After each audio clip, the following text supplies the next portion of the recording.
Coach, Saturday scrimmage, what do you think of the offense from your perspective? I actually was very pleased with the scrimmage. You know, we've had a weird spring. It seems like Tuesday and Thursday, you know, it's been a struggle. It's been a fight out there, and you know, then on Saturdays we've actually relaxed and went out there and played, made a lot of plays, and haven't really turned it over. You know, which is two good things. We weren't maybe as effective as we were the first Saturday, but you know, I thought Mason really played well. I thought Alex played really good again. Running backs keep impressing us, and the offensive line, I think, keeps getting better and better. So there's some good effort. They're really playing hard. You know, I was having a little offensive meeting yesterday, and the kids were like, "Coach, we're gamers." I think, yeah, that don't work. But we got to probably do a little better on Tuesdays and Thursdays. But Saturdays have been good. Hopefully we'll finish up with a third one this Saturday. How would you evaluate true freshman Javius?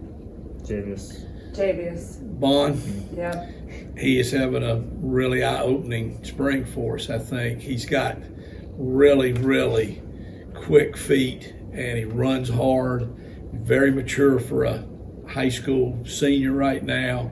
So he's definitely gotten everybody's attention. I know that the offensive line loves him. That's always a good sign. Head coach loves him. That's the most important thing a little bit, you know. So we've been really pleased with him. He's going to play. I mean, he'll be out there next year, I would say, yeah.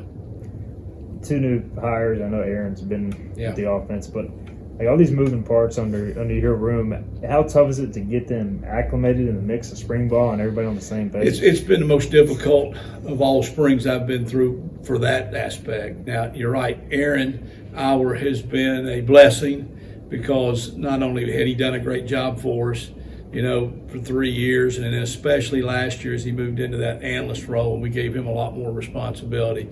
It's been really nice to have somebody in there that also knew, you know, what we're doing, knew our system inside and out. Because even Raekwon has only been here 1 year, and now he's moved to running backs. So, you know, when you're in your first year coach receivers, you're just trying to get the receivers, trying to get all that stuff down. So he didn't pay much attention to the running backs. Now he's got a lot of experience coaching the running backs, but just not in our system.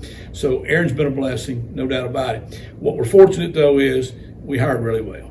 We were really lucky to get great personnel here. Obviously, Coach Mulgridge is doing a fantastic job, and he's bringing a lot of energy. And he brought the guy we call Mackey with him, and I think he's dynamite. He's another great young coach right there. We're really blessed to have him. And then Darrell just literally got here Thursday and didn't know anybody's name. And we just kind of had him sit in the meeting room. It was kind of nice. Ryan McManus was able to have been activated, and Ryan's a football guy. He's a coach's kid, so he's able to help us, you know, because I don't have the time right now just to sit down and teach all that to them because we got too much going on. So hectic, trying to figure it out. Every day out there in practice, something happens, and then I go, we ain't talked about that yet. You know, it's something that when you've been together for years, everybody's on the same page. But we'll get there. You know, we'll catch up in the summer. I think we'll make up for it with a lot of great enthusiasm. Because I got some coaches got some juice on our side now. So we're going to be running them down. They're going to have to play hard.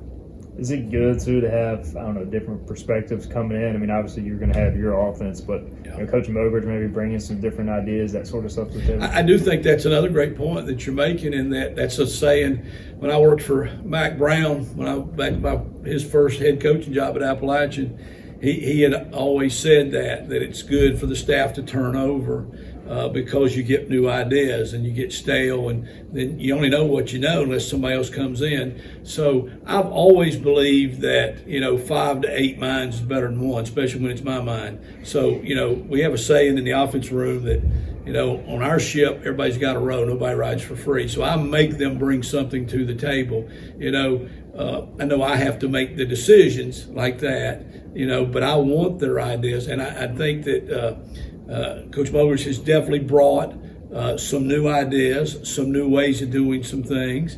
And I think Darrell will too in time as well. Aaron had already done that coming from Georgia. He had brought some ideas to the table. And that's probably how he worked his way up the ladder.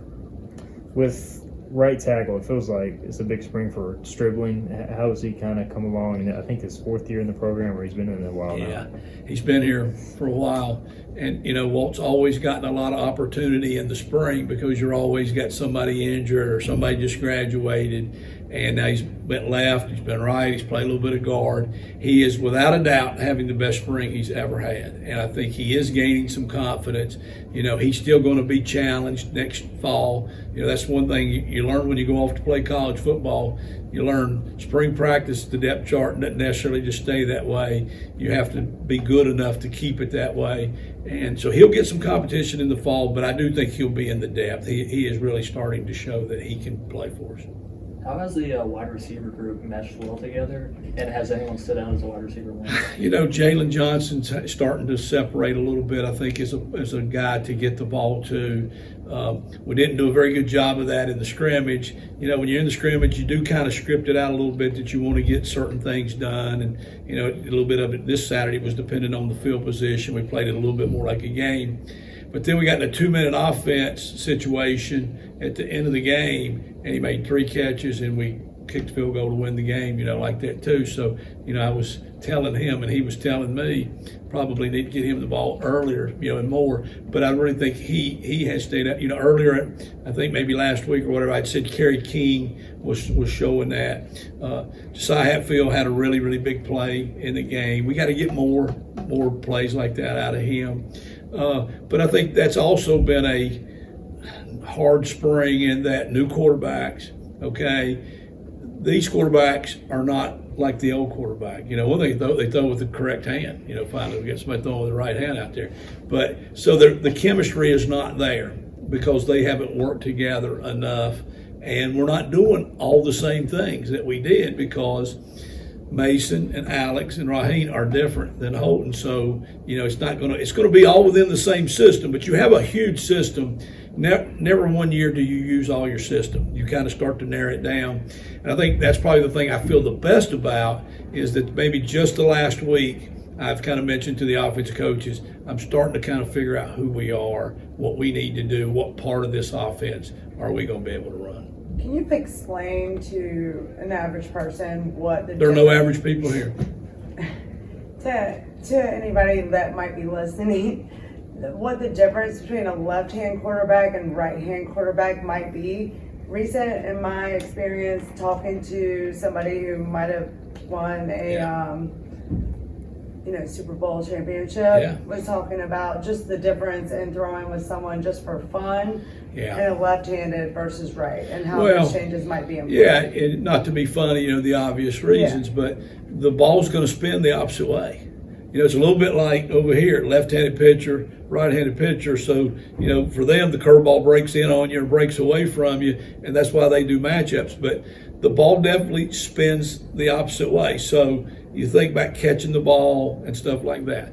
The bigger part for me is that quarterbacks usually are a little better on the move to their throwing side or to their throwing. So right-handed quarterbacks normally go better to the right, lefties go better to their left. Now you got to try to balance that out a little bit because the defense will get a hold of that. So now we're going from a lefty to righty. If you're calling like bootleg or sprint out type passes, you're used to calling things, we want to be on the right hash and so we can go left. Now we want to be on the left hash so we can go right. And just anything in a play action with them having to turn their body off of a fake, is the opposite. So the timing's a little bit different, in it like that. So I think those are the main things right there. The toughest part that I always kidded Holton about, because you have one lefty and everybody else was righty, so you really almost have to have a little bit of 2 game plans. Now we're at least all righties. I always said, well, if we're going to have a lefty, we might as well get all lefties then, because it's harder to call that way. So if that gave you a little bit of that's insight. good. Thank you. A lot of people have asked me different. So thank you. That they think with a different part of their brain, I think. Is that right? I think so. I don't know how to pay much attention in school. Obviously, y'all know that.